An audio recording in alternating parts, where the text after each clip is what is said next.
روشنی میں چلے، روشنی میں چلے۔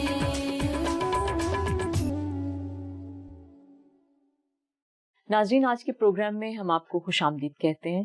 آج کا پروگرام گزشتہ پروگرام کے تسلسل میں ہی ہم کر رہے ہیں، اور آج کا پروگرام جو ہے وہ تفہیم الفردوس سے ہی منسلک ہے۔ گزشتہ پروگرام آپ نے دیکھا ہوگا، سنا ہوگا، جس میں ہم نے جنت الفردوس کے حوالے سے پادری فریڈرک جان سے بہت سی چیزیں سیکھی۔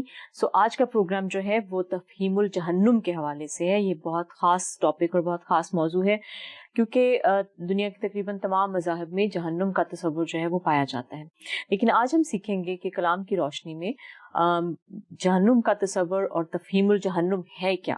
آج کے پروگرام میں میں محترم پادری پروفیسر فریڈرک جان کو خوش آمدید کہتی ہوں۔ بھائی صاحب، بہت شکریہ، آج کے پروگرام میں آپ تشریف لائے، اور آج کا پروگرام تفہیم الجہنم کے حوالے سے ہے، جیسے کہ میں نے پہلے عرض کیا۔ بھائی صاحب، آج کے پروگرام میں پہلا سوال یہ ہے کہ لفظ جہنم جو ہے آپ اس کی وضاحت فرمائیں، اور دوسرا یہ کہ لغوی معنی اس کے کیا ہیں، بائبل کے مختلف جو ترجمے ہیں ان میں کیسے اس لفظ کو استعمال کیا گیا، کلام کی روشنی میں آپ اس کو بیان کریں کہ جہنم کا تصور جو ہے وہ بائبل میں کیا ہے، کیسے آپ اس کو واضح کریں گے؟ یہ سوال تو آپ نے بہت لمبا کر دیا، اور ان جو سوالات آپ نے ان جملوں میں ریز کر دیے ہیں ان پر تو ایک لمبا آرٹیکل لکھا جا سکتا ہے، لیکن نہایت اختصار کے ساتھ سب سے پہلے میں اس بات کا ذکر کرنا چاہوں گا، جیسا میں اکثر کہتا ہوں کہ جن الفاظ میں بھی ہم اپنے عقائد کو، اپنے نظریات کو ادا کرتے ہیں، وہ الفاظ بڑے اہم ہوتے ہیں۔ صحیح۔ اور ان الفاظ کی جو بنیاد ہے وہ مذہب نہیں ہوتا، وہ کسی نہ کسی سیکولر دنیا، سیکولر کلچر، سیکولر معاشرے کے ساتھ ان لفظوں کا تعلق ہوتا ہے، اور پھر انہی الفاظ کو لے کر تو ہر مذہب کے لوگ اپنی مذہبی تعلیمات کی روشنی میں ان الفاظ کو اپنے نظریات کی ادائیگی میں استعمال کرتے ہیں۔ صحیح۔ جیسا آپ اپنے انٹروڈکشن میں بات کر رہے تھے کہ لفظ جہنم جو ہے، اس کا نظریہ تو چونکہ تقریباً تمام مذاہب میں ہے، اور یہ ایک ایسا لفظ ہے جب یہ اس کا نظریہ ہر جگہ موجود ہے تو یہ لفظ بھی ہر جگہ موجود ہے۔ صحیح۔ کیونکہ اسی لفظ سے اس نظریے کو ادا کیا گیا۔ یہ الگ بات ہے کہ اس لفظ کے لیے مختلف زبانوں میں مختلف الفاظ ہمیں ملتے ہیں۔ اگر ہم لفظ جہنم ہی کو لے لیں جی، تو لفظ جہنم جو ہمارے پاس اردو زبان میں آیا ہے، یہ بنیادی طور پر اردو زبان کا لفظ ہے نہیں، اور اگر کہا جائے تو پھر اردو زبان کے پاس کون سا اپنا لفظ ہے، کیونکہ اردو زبان تو ایک لشکری زبان ہے، جی جی، اور مختلف زبانوں سے الفاظ لے کر تو اردو زبان نے ایک شکل پکڑی ہے۔ مثال کے طور پر اس میں انگریزی کے الفاظ ہیں، اس میں عبرانی کے الفاظ ہیں، اس میں آرامی کے الفاظ ہیں، اس میں عربی کے الفاظ ہیں، اس میں فارسی کے الفاظ ہیں، جی یہاں تک کہ اس میں یونانی کے الفاظ بھی ہیں جی جی، جن کا ہمیں علم نہیں ہے۔ اور اگر مختلف زبانوں میں جا کے دیکھیں تو یونانی زبان میں جہنم کے لیے جو لفظ استعمال ہوا ہے وہ ہیڈیس ہے۔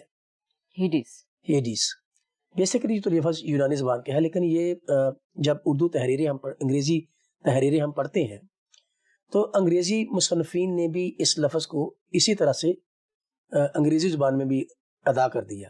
صحیح۔ اور جب ہم عبرانی میں دیکھتے ہیں تو جہنم کے لیے لفظ شیول ہے۔ ظاہر ہے عبرانی اور یونانی دو مختلف زبانیں ہیں تو دونوں کے پاس مختلف الفاظ ہوں گے۔ انگریزی میں لفظ ہیڈیز استعمال ہوا ہے، لیکن انگریزی کے پاس اپنا لفظ بھی ہے جس کو ہم ہیل کے طور پر دیکھتے ہیں۔ ہاں جی، صحیح۔ اور دوزخ لفظ جو ہے ہمارے پاس جو آیا ہیڈیز کے لیے، شیول کے لیے جو عبرانی زبان کا لفظ ہے، انگریزی زبان کا لفظ ہیل جو ہے، لفظ دوزخ جو ہے یہ عربی اور فارسی روٹ سے ہمارے پاس پہنچا ہے۔ لیکن جب لفظ جہنم کو آپ دیکھتے ہیں تو اس کی روٹ نہ فارسی میں ہے نہ عربی میں ہے۔ جہنم کی روٹ جو ہے، اس کا جو اشتقاق ہے وہ آرامی زبان اور عبرانی زبان میں ہے۔ اور میں ان تمام لفظوں کو، ان تمام جو الفاظ ہم نے مختلف زبانوں میں دیکھے ہیں، بولے ہیں، ان کا مطلب نادیدنی جہان ہے۔ یہ ہیڈیس کا ترجمہ انسین ہے، انسین ورڈ، جس کو اس فزیکل آنکھوں سے، اس میٹیریل باڈی میں آپ اس کو نہیں دیکھ سکتے۔ صحیح۔ جس کی وجہ سے ہیڈیس کا جب ترجمہ کیا گیا اور اسی پیرائی میں پھر شیول کا اور ہیل کا مطلب ان تمام لفظوں کا ایک ہی ہے. صحیح. لیکن مختلف زبانوں نے اپنے اپنے الفاظ میں اس بات کو ادا کیا ہے. تو جہنم در اصل ایک ان سین ورڈ ہے جس کو ہم اس مٹیریل ورڈ میں رہتے ہوئے دیکھ نہیں سکتے، جس کی وجہ سے اس کو ہیڈیز کہا گیا. اور ان سین دنیا جو ہے، نادیدنی دنیا جو ہے وہ ہے. پھر وہاں کا ماحول کیا ہے، وہاں کے حالات کیا ہیں، وہ ایک الگ بات ہے، وہ آگے چل کر ہم دیکھیں گے. لیکن لفظ جہنم کے بارے میں تھوڑی سی تاریخی طور پر ایک وضاحت بیان کرنا چاہتا ہوں.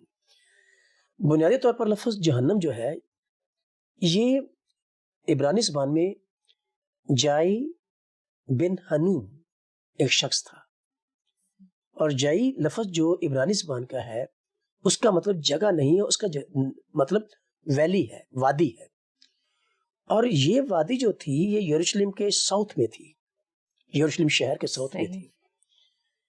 اور اس جگہ پر جو قدیم کنانی لوگ تھے، کنانی مذہب کے لوگ جو تھے، اس جگہ پر وہ لوگ اپنے دیوتاؤں کے لیے، جس کا نام، ایک کا نام بال تھا اور دوسرے کا نام مولک تھا، اور ان دونوں دیوتاؤں کے لیے وہ اپنے بچوں کی زندہ قربانی چڑھایا کرتے تھے. اور ان دیوتاؤں کے جو سٹیچو ہوتے تھے وہ اندر سے شیلو ہوتے تھے اور اس کے نیچے آگ جلائی جاتی تھی. صحیح. تو ان کے سٹیچو اس طرح سے ہوتے تھے، اندر سے خالی ہوتے تھے بازو. جب نیچے آگ جلاتے تھے تو ان کے بازو بھی لال ہو جاتے تھے. صحیح. میٹل کے بنے ہوتے تھے.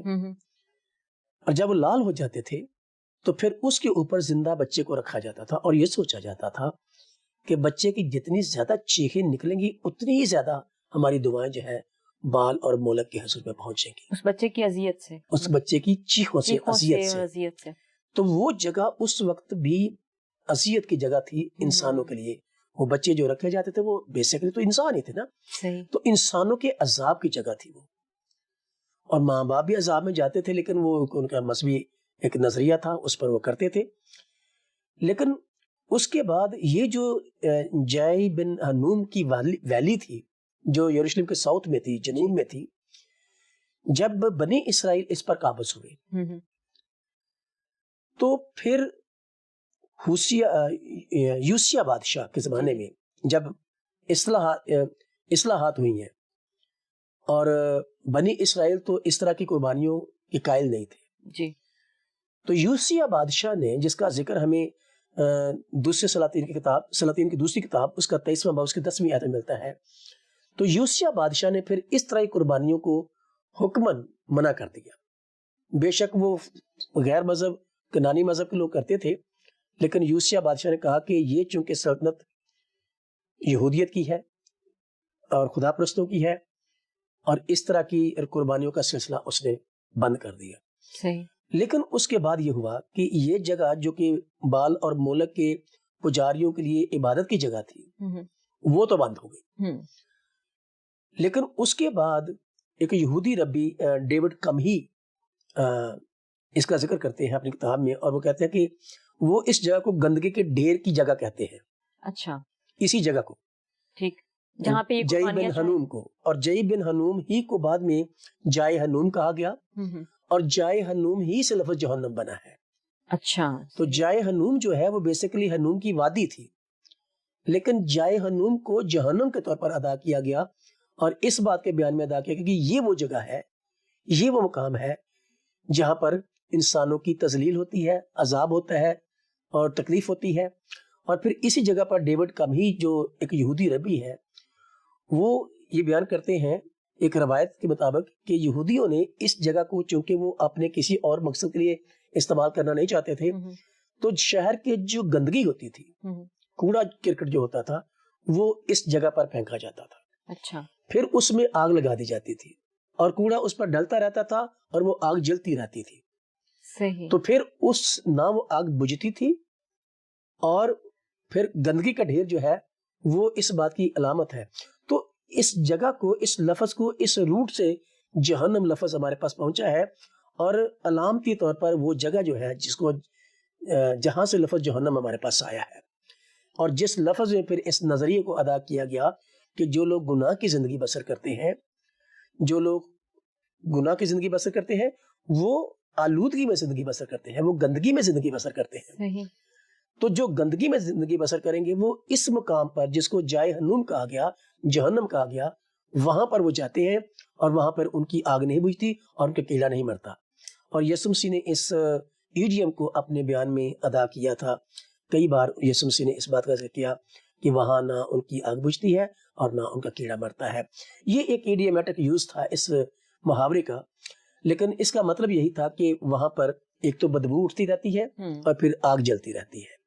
تو یہ جگہ تھی, یہ تو ایک ہسٹوریکل اس کا تھا, ایک بیک گراؤنڈ تھی اس لفظ کی. اس لفظ کی لفظ کی میں یہ کہنا چاہ رہی تھی کہ اس لفظ کو آپ جو ہے وہ بائبل کی روشنی میں اس طرح سے بیان کریں. میرا ایک اور سوال ہے, میں اس کو تھوڑا بائبل کی طرف لے لوں. ابھی تو میں اس کو ادب میں اور تاریخ میں بیان کیا کہ لفظ جہنم ہمارے پاس آیا کیسے, اور اس کا مطلب اس بڑے نظریے کے لیے کیوں ادا کیا گیا جہاں پر بے ایمان لوگ جا کے تو دکھ میں رہتے ہیں, مصیبت میں رہتے ہیں, عذاب میں رہتے ہیں.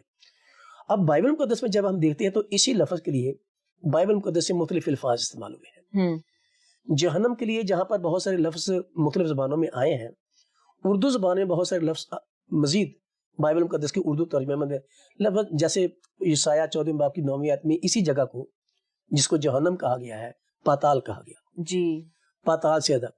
پھر گنتی کتاب کے 16 باب کی 30ویں آیت میں اور پھر 33ویں آیت میں اسی جگہ کو جس کو جہنم کہا جا رہا ہے اتھا گڑے کے لفظ سے ادا کیا گیا.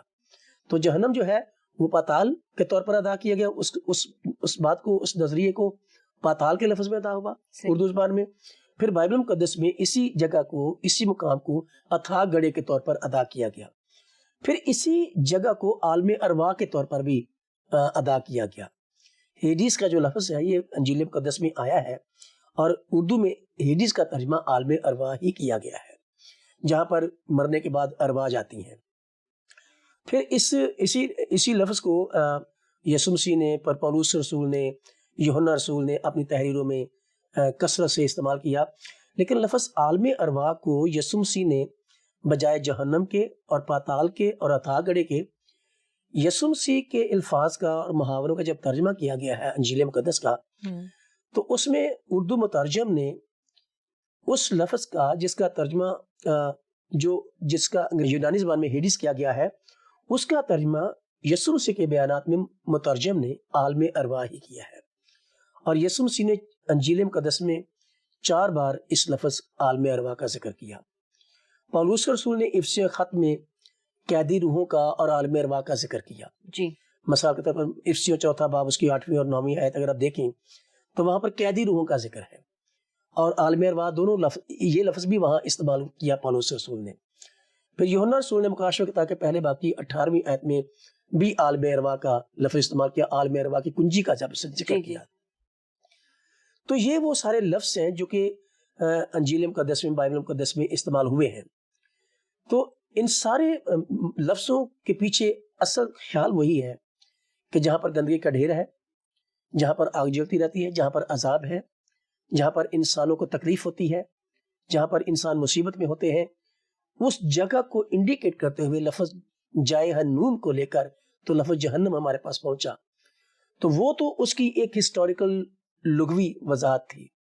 لیکن جب ہم اس کو نظریاتی طور پر دیکھتے ہیں, تھیولوجی میں دیکھتے ہیں, تو جہنم در اصل وہ مقام ہے, وہ جگہ ہے, وہ حالت ہے جہاں پر وہ لوگ جو خدا کے باغی, خدا کے نافرمان اور ابلیس کے ساتھی اور ابلیس کے فرمان روا اس جگہ پر جائیں گے. کیونکہ یسوع مسیح نے اپنے بیان میں اس بات کا ذکر کیا تھا کہ اس جگہ پر جاؤ جو ابلیس اور اس کے کرندوں کے لیے تیار کی گئی ہے. تو یہ وہ جگہ ہے جس کا ذکر یسوع مسیح نے بارہا کیا ہے. ٹھیک, آپ نے بائبل مقدس کی اور کلام کی روشنی میں اس لفظ کو بڑے اچھے طریقے سے بیان کیا. میں ایک سوال, اگر بھائی صاحب آپ اجازت دیں, کہ عالم ارواح تو روحوں کے رہنے کی جگہ ہے, ٹھیک ہے, وہ عالم ہے, وہ جگہ ہے جہاں روحیں, تو کیا اس میں ساری روحیں ہیں جو گناہ گار بھی ہیں یا جو نیک ہیں, وہ سب روحیں وہیں پہ ہیں؟ یہ سوال کیا ہم عالم ارواح اور جہنم کو ایک ہی کہہ سکتے ہیں کہ نہیں؟ عالم ارواح جو لفظ استعمال ہوا ہے, جیسے میں بیان کر رہا تھا کہ جہنم کے لیے ہی, اسی جگہ کے لیے لفظ عالم ارواح استعمال ہوا ہے. لیکن عالم ارواح جو ہے، جب لفظ عالم ارواح استعمال ہوا ہے تو یہ لفظ اس وقت استعمال ہوا جب خداوند یسوع مسیح کی قربانی ادا نہیں ہوئی۔ جیسے یسوع مسیح نے ایک تمثیل کہی جس میں ایک کہانی انہوں نے بیان کی، جس کا ذکر ہمیں لوکا کی انجیل میں ملتا ہے، لوکا کی انجیل کے 16 باب میں، جہاں پر خداوند یسوع مسیح نے امیر آدمی اور لازر کا ذکر کیا، دونوں مر گئے جی، اور فرشتے اٹھا کے تو جو ان کا مقام تھا وہاں لے گئے۔ لیکن اسی سٹوری میں، اسی بیان میں آگے چل کر ہمیں پتہ چلتا ہے کہ لازر جو کہ خدا پرست آدمی تھا، فرشتے اسے اٹھا کر تو ابراہم کی گود میں لے گئے، صحیح، اور وہ جو امیر آدمی تھا اس کو عذاب کی جگہ پر ڈال دیا، لیکن وہ دونوں عالم ارواح میں ہی تھے۔ صحیح، تو ارواح تو چاہے نیکوں کی ہو چاہے بدوں کی ہو، وہ ادھر ہی تھے۔ یعنی کہ عالم ارواح کی دو حصے دو ہیں، کیٹیگریز دو جو categories ہیں۔ اس کہانی میں جو یسوع مسیح نے بیان کی اس میں جو ملتا ہے ہمیں۔ ٹھیک، لیکن اس کے بعد اس بات کو اگر ہم مکمل کرنا چاہیں تو میں یہ کہنا چاہتا ہوں کہ خداوند یسوع مسیح کے مردوں میں سے جی اٹھنے کے بعد جو ایمانداروں کی ارواح کی ڈیسٹینیشن ہے وہ چینج ہو گئی۔ صحیح، اب مسیحی ایمانداروں کی ارواح ہیڈیز میں نہیں جاتی، اور اس کا ایک ریفرنس میں صرف یہ دینا چاہتا ہوں کہ جب سٹیفنس جو کہ مسیح کا پیروکار تھا اور مسیح کا ایماندار تھا اور مسیح کی قربانی پر اور مسیح کے سودے آسمانی پر ایمان رکھتا تھا، جی، ان کی موت اور ان کی قیامت پر ایمان رکھتا تھا، جب اس کی شہادت ہوئی تو وہ اپنی روح کو آسمان کی طرف روانہ کرتا ہے، عالم ارواح کی طرف روانہ نہیں کرتا، اچھا، اور وہ کہتا ہے کہ میں ابن آدم کو خدا باپ کی دین طرف کھڑا دیکھتا ہوں، اور پھر وہ کہتا ہے کہ میں اپنی روح تیرے ہاتھوں میں سونپتا ہوں۔ ٹھیک ہے، تو جو جہاں کھڑا ہے وہ اپنی روح کو وہی روانہ کر رہا ہے۔ اس کے بعد مکاشفہ کتاب کے 7ویں باب کی 9ویں آیت سے آنورڈ پورا چیپٹر اگر پڑھے تو وہاں پر ہمیں سفید جامے پہنے ہوئے لوگ کھڑے نظر آتے ہیں۔ اگر آپ اس سوال کے جواب میں ہم اس حوالے کو دیکھ لیں تو میرا خیال کہ ہمارے ناظرین کے لیے زیادہ بہتر ہوگا، تاکہ ہم اس بات کو دیکھ سکیں کہ یسوع مسیح کے مردوں میں سے جی اٹھنے کے بعد جو ارواح کا، عالم ارواح کا تصور ہے وہ کیسے چینج ہوا ہے۔ صحیح، تو یسوع مسیح کے مردوں میں سے جی اٹھنے سے پہلے تک تو تمام ارواح ایمانداروں کی اور بے ایمانوں کی پاتال ہی میں جاتی تھی، صحیح، لیکن اسٹیفنس کے واقعے کے بعد اور پھر یہ بیان جو ہے مکاشفہ کتاب کا، اس میں ہمیں پتہ چلتا ہے کہ وہ سفید جامے پہنے ہوئے جو لوگ تھے، مکاشفہ کتاب اس کا 7واں باب اس کی 9ویں آیت، اس میں ہمیں پتہ چلتا ہے کہ وہاں ایک سفید جامے پہنے ہوئے کی بڑی بھیڑ ہے جن کے ہاتھ میں کھجور کی ڈالیاں ہیں، اور وہ بڑی آواز سے چلا چلا کر کہتی ہیں کہ نجات ہمارے خدا کی طرف سے جو تخت پر بیٹھا ہے اور برے کی طرف سے۔ اب ان سفید جامے پہنے ہوئے لوگوں کے بارے میں جب پوچھا گیا کہ یہ کون ہے، یہ سفید جامے پہنے ہوئے لوگ کون ہیں اور کہاں سے آئے ہیں، تو جواب دینے والے نے کہا، آیت نمبر اگر آپ دیکھیں اس میں آیت نمبر 14 میں، مکاشفہ 7 باب 14 آیت، میں نے اس سے کہا اے میرے خداوند تو ہی جانتا ہے۔ اس نے مجھ سے کہا یہ وہی ہے جو اس بڑی مصیبت میں سے نکل کر آئے ہیں، انہوں نے اپنے جامے برے کے خون سے دھو کر سفید کیے ہیں۔ اور یہ جو برے کا لفظ استعمال ہوا ہے یہ ریکگنائز سمبل ہے بائبل مقدس میں، بلکہ دنیا کے ادب میں جو یسوع مسیح کے لیے استعمال ہوا ہے ایز سمبل، تو یہ یسوع مسیح کے لوگ ہیں۔ اب مسیح کے جو لوگ ہیں جو مسیح کی موت اور قیامت پر ایمان رکھتے ہیں، ان کے سودے آسمانی پر ایمان رکھتے ہیں، ان کی مہیا کردہ نجات پر ایمان رکھتے ہیں، ان کی قربانی پر ایمان رکھتے ہیں، اب وہ اس عالم ارواح میں نہیں جاتے، وہ سلسلہ بدل گیا یسوع مسیح کے مردوں میں سے جی اٹھنے کے بعد، کیونکہ افسیوں خط میں ہمیں اس بات کا پتہ چلتا ہے کہ عالم ارواح میں انہوں نے منادی کی جہاں پر ایمانداروں اور بے ایمانوں دونوں کی روحیں موجود تھی، پھر وہاں سے لوگوں کو وہ اپنے ساتھ لے گیا اور آدمیوں کو انعام دیے۔ اگر آپ میرے ساتھ میں یہ حوالہ پڑھ دیتا ہوں اپنے ناظرین کے لیے، افسیوں 4 باب 8ویں اور 9ویں آیت، میں دونوں آیتیں اپنے ناظرین کے لیے پڑھ دیتا ہوں۔ 8ویں آیت میں لکھا ہے، اسی واسطے وہ فرماتا ہے کہ جب وہ عالم بالا پر چڑھا تو قیدیوں کو ساتھ لے گیا، اور قیدیوں سے مراد کہ وہ لوگ جو عالم ارواح میں تھے جہاں پر انہوں نے منادی کی۔ صحیح، ٹھیک ہے، یسوع مسیح کی موت اور ان کی قربانی پر جو لوگ ایمان لائے، کیونکہ وہاں پر لوگ بے ہوشی کی حالت میں نہیں ہیں، وہاں پر لوگ ہوش مندی کی حالت میں ہیں، اور ہم نے پچھلے پروگرام میں جب ہم جنت الفردوس کی بات کر رہے تھے پچھلے ہی ایپیسوڈ میں، جی جی تو اس میں آپ نے ایک سوال کیا تھا جس کے جواب میں نے کہا تھا کہ وہاں پر لوگ ہوش میں ہوں گے، جی کانشیس میں ہوں گے، عقل میں ہوں گے، فہم میں ہوں گے. ٹھیک. تو وہ کانشیسلی اس بات کا فیصلہ کریں گے. تو جب یسوع مسیح نے وہاں منادی کی تو ان کا وہاں منادی کرنا بھی اس بات کی طرف اشارہ کرتا ہے، دلیل ہے اس بات کی کہ وہ لوگ سن کر فیصلہ کرنے کی صلاحیت رکھتے تھے، جس کی وجہ سے یسوع مسیح نے وہاں پر منادی کی. اور یسوع مسیح نے وہاں پر منادی کی، اور جن ارواح نے، جن لوگوں نے عالم ارواح میں پڑے ہوئے جو یسوع مسیح کی قربانی اور نجات کے منتظر تھے، جب انہوں نے وہ منادی سنی تو لکھا ہے کہ قیدیوں کو ساتھ لے گیا جو اس عالم ارواح کے مقام پر تھے، ان کو وہ ساتھ لے گیا. صحیح. اس کے بعد وہ سفید جامے پہنے ہوئے لوگ جو ہیں ان کا ابتدا وہاں سے ہوتی ہے. وہ پہلا گروپ تھا، پہلی جماعت تھی جو یسوع مسیح اپنے ساتھ آسمان پر لے کر گئے. اس کے بعد جتنے بھی شہید، جتنے بھی لوگ مسیح میں ہو کر مرتے ہیں وہ سب آسمان پر ہی جاتے ہیں، اس عالم ارواح کے مقام پر نہیں جاتے جس کو بائبل مقدس نے ہیڈیز یا پاتال یا اتھا گڑھے کی ذکر کیا گیا ہے. اس کے بعد پاتال میں نہیں جائیں گے. یہ ٹرمنالوجی جو ہے یہ یسوع مسیح کی موت اور قیامت سے پہلے کی ہے. صحیح. ایمانداروں کے لیے، کیونکہ اس تمثیل میں جو یسوع مسیح نے بات بتائی جس میں لازر اور امیر آدمی کی بات سنائی، وہ یسوع مسیح قربانی سے پہلے کا واقعہ ہے. اور یسوع مسیح کی قربان ہونے اور جی اٹھنے اور آسمان پر چلے جانے کے بعد تو یہ جو عالم ارواح ہے جی اس کا سلسلہ ایمانداروں کے لیے، مسیحی ایمانداروں کے لیے ایک فرق فیز پہ چلا گیا. اب اسٹیفنس اپنی روح کو عالم ارواح کی طرف روانہ نہیں کر رہا، وہ اپنی روح کو آسمان کی طرف روانہ کر رہا ہے. اور یہ سفید جامے پہنے ہوئے جو لوگ ہیں یہ بھی آسمان پر ہیں، خدا کے تخت کے سامنے، جہاں پر کھڑے اس بات کا ذکر کر رہے ہیں کہ نجات ہمارے خدا کی طرف سے جو تخت پر بیٹھا ہے. صحیح. تو یہ سفید جامے پہنے ہوئے لوگ جو ہیں یہ سارے برے کے لوگ ہیں. صحیح. اب یہاں پر پولس رسول یہ بات کہتے ہیں کہ جب وہ عالم بالا پر چڑھا تو قیدیوں کو ساتھ لے گیا جو عالم ارواح میں تھے، جہاں پر شاید وہ لازر بھی تھا جس کے بارے میں یسوع مسیح نے بات کی، جہاں پر ابراہم بھی تھا. جتنے پرانے عہد نامے کے ایماندار لوگ جو مسیح موعودہ کا انتظار کر رہے تھے، مسیح موعودہ کی قربانی کا انتظار کر رہے تھے، کفارے کا انتظار کر رہے تھے، جب ان میں منادی ہوئی تو جتنے اس پر ایمان لائے ان کو وہ ساتھ لے گیا. ٹھیک. اور پھر وہ جو ساتھ چلے گئے وہ ایک آسمانی کلیسیا کے نام سے بائبل مقدس میں اس کا بیان کیا گیا ہے. وہ ایک آسمانی کلیسیا بنتی گئی جس کو تھیولوجی میں ہم گلوریفائڈ چرچ بھی کہتے ہیں. ٹھیک ٹھیک ٹھیک. وہ گلوریفائڈ چرچ ہے. اب وہ گلوریفائڈ چرچ پاتال میں نہیں ہے، عالم ارواح میں نہیں ہے، وہ اتھا گڑھے میں نہیں ہے، یسوع مسیح کے ساتھ وہ آسمان پر ہے. صحیح. اور اسٹیفنس کے واقعے میں اس بات کی دلیل ہے کہ اس نے اپنی روح عالم ارواح کی طرف روانہ نہیں کی، اس نے اپنی روح آسمان کی طرف روانہ کی ہے. ٹھیک ہے. اور مکاشفہ کتاب کا بیان یہ بالکل کلیئر ہے. اس میں لکھا ہے جب وہ عالم بالا پر چڑھا تو قیدیوں کو ساتھ لے گیا جو عالم ارواح میں تھے ان کی جی اٹھنے اور مرنے سے پہلے. ٹھیک ہے.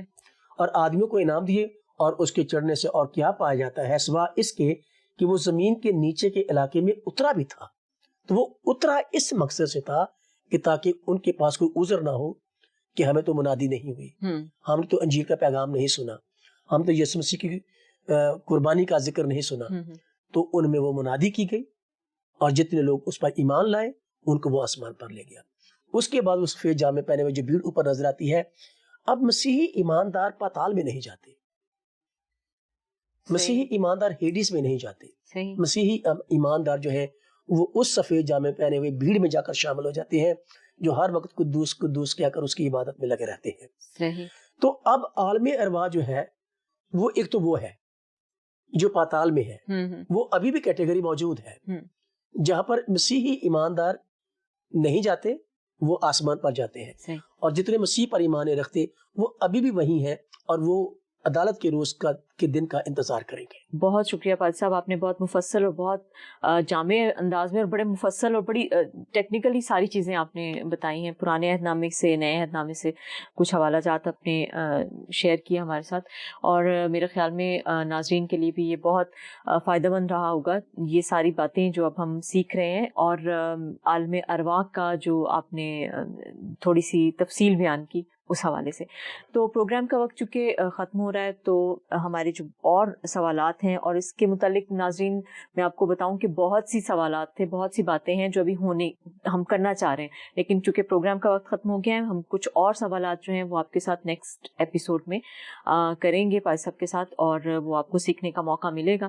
تو پائے صاحب ہم امید کرتے ہیں کہ آپ اگلی ایپیسوڈ میں اس کو اور زیادہ اچھے طریقے سے مزید جو سوالات ہم لوگوں کے ذہن میں ہیں, ناظرین کے ذہن میں, ان کو آپ ایکسپلین کریں گے. پروگرام سے ہمیں اجازت دیجیے, پروگرام کی ٹیم کو اپنی دعاؤں میں یاد رکھیے. اجازت دیجیے, خدا حافظ. آؤ ہم خداوند کی روشنی میں چلے, روشنی